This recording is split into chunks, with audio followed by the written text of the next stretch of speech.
News Day continues here on One News Now. I'm Sean Yao. Former NTF-LCAC spokesperson Lorraine Badoy has explained her controversial statements against a Manila trial court judge. Mon Gualvez joins us live from Manila for an update. Hi, Mon. What did the Supreme Court have to say?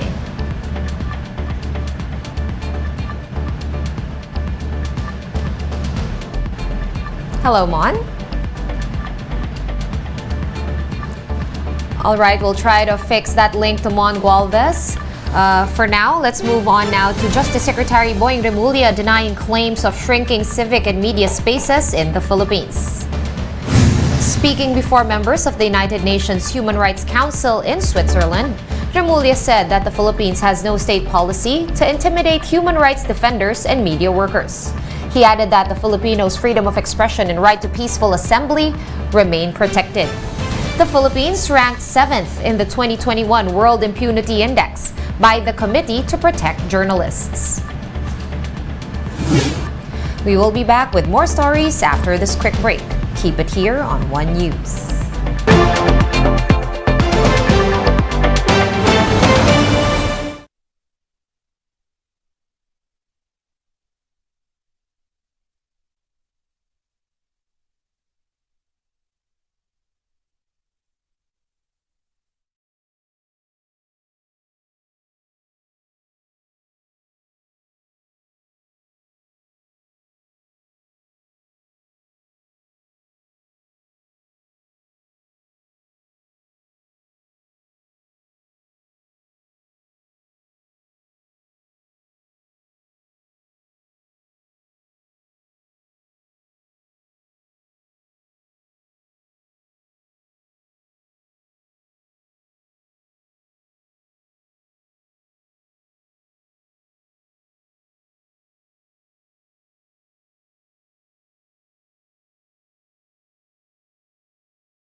You're still watching One News Now. I'm Sean Yao.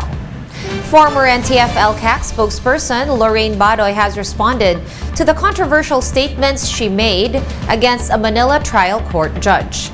Mon Gualvez is back with us, and he joins us now from Manila for an update. Hi, Mon. What do you have for us today?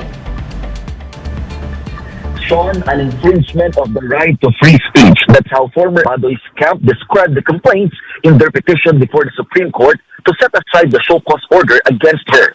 Her legal counsel, former presidential spokesperson Attorney Harry Roque, cited 3 grounds as to why his client should not be cited in contempt. This is regarding Badoy's social media post last September where she assailed Manila Regional Trial Court Judge Marlo Magnoza Malagar's decision to remove the terrorist label on certain groups tagged as communists. In their 47-page pleading, Roque said the contempt citation violates his client's constitutional freedom of expression. They also insisted that Badoy only posted a hyperbole or reduction to an absurdity to stress a point. Second, the camp claimed that Badoy's criticisms were fair, as she insisted how Judge Malagar erred in his refusal to tag the CPP-NPA as a terrorist group. Lastly, Roque said an incitement requires a high threshold, meaning it should constitute speech that threatens to provoke imminent lawless action, which Badoy's posts and comments did not have. Badoy's camp further noted that the provision in Judge Malagar's ruling that communist groups have noble goals is wrong. Sean, Badoy's camp insisted that they will not stop commenting against communist groups as they feel it is their responsibility as citizens with the right to free speech. Sean? Right, thank you for that update. That was Mon Gualvez over the phone reporting to us from Manila. And Senators Raffy Tulfo commercial areas in a Senate hearing. This clash started when Senator Raffy Tulfo inquired about the decline in the number of farmlands in the country as big developers buy lands to convert into subdivisions and commercial areas. Villar, who chairs the agriculture panel, said that such a scheme is part of the real estate business. The Villar family is engaged in real estate and retail industries. It's an investment decision for these people. If somebody will buy your land at a bigger amount, maybe you can sell it and buy another land that is cheaper somewhere else and build your farm there. Hindi po ganun I nangyari, think ma'am. it's the thinking of business. You have to understand agriculture as a business also. I'm not a businessman, but I can understand agriculture po, ma'am. I tend to disagree with you. Na marami na po mga subdivision na nagsilipa na. Where will the people live if you don't build subdivision? Marami po mga lugar na pwede pong pagtayuan ng subdivision. Huwag lang po i-take over yung mga farms. And the Agriculture Department has approved the importation of 25,000 metric tons of fish to augment supply amid the closed fishing season. Justine Punsalang with the details. Galunggong, tulingan, and other fish commodities will soon be imported to the Philippines. The Department of Agriculture, Bureau of Fisheries and Aquatic Resources has approved the importation of 25,000 metric tons of frozen fish commodities to supplement local demand. BIFAR Information and Fisher Folk Coordination Unit Head Nazer Briguera says the government needs to import supply amid the closed fishing season, which allows fish to spawn. The closed fishing season started last November 1 and will continue until January 2023. In a statement, the DA BIFAR said the move is necessary to ensure adequate supply in wet market. It also assures the public that the importation and unloading of frozen fish will adhere to strict guidelines and will be monitored by relevant agencies to ensure that the imported supply are safe for human consumption. The agency added that commercial fishing vessels and accredited fisher folk organization affected by the closed fishing season will be allowed to import.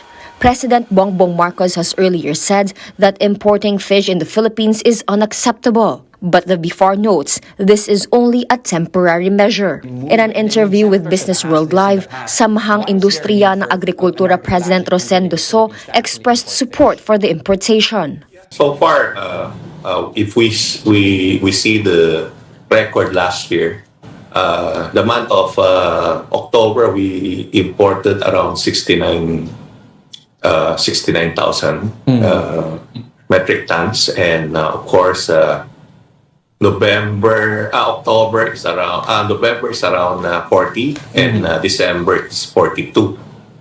So if we import in the range, it is I think okay, but not more than that.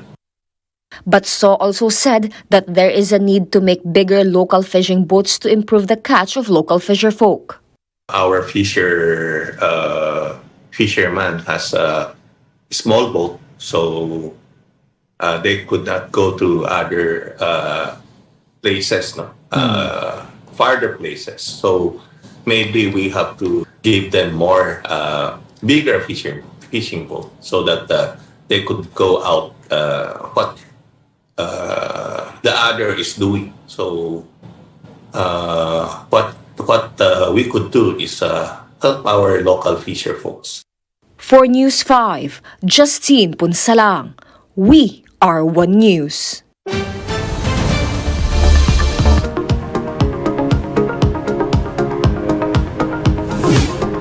And a former U.S. Treasury chief compares the collapse of cryptocurrency firm FTX to Enron's infamous bankruptcy. The details in this video from Bloomberg. Much of Twitter is comparing FTX to Lehman Brothers, the failed Wall Street bank that triggered the Great Recession. A lot of people have compared this to Lehman. I would compare it to Enron. That's Larry Summers, former president of Harvard University and Treasury Secretary under Bill Clinton. He sees a lot of similarities. The smartest guys in the room, not just financial error, but certainly from the reports, whiffs of fraud, stadium namings very early in a company's history, vast explosion of wealth that nobody quite understands where it comes from. Enron founder Kenneth Lay and COO Jeff Skilling were out front in turning an old school energy company into a 21st century energy trading powerhouse. FTX founder Sam Bankman-Fried is an MIT graduate who made $1 billion before the age of 30. Enron played fast and loose with financial accounting rules, using dozens of shell companies to hide losses. We still don't know the full extent of what happened at FTX, but its organizational structure couldn't have been better designed to confuse everybody. FTX is now the subject of both civil and criminal investigations by the U.S. government. And just one more similarity. Now that FTX has declared bankruptcy, a restructuring expert is stepping in, and it's the same guy who managed the liquidation of Enron.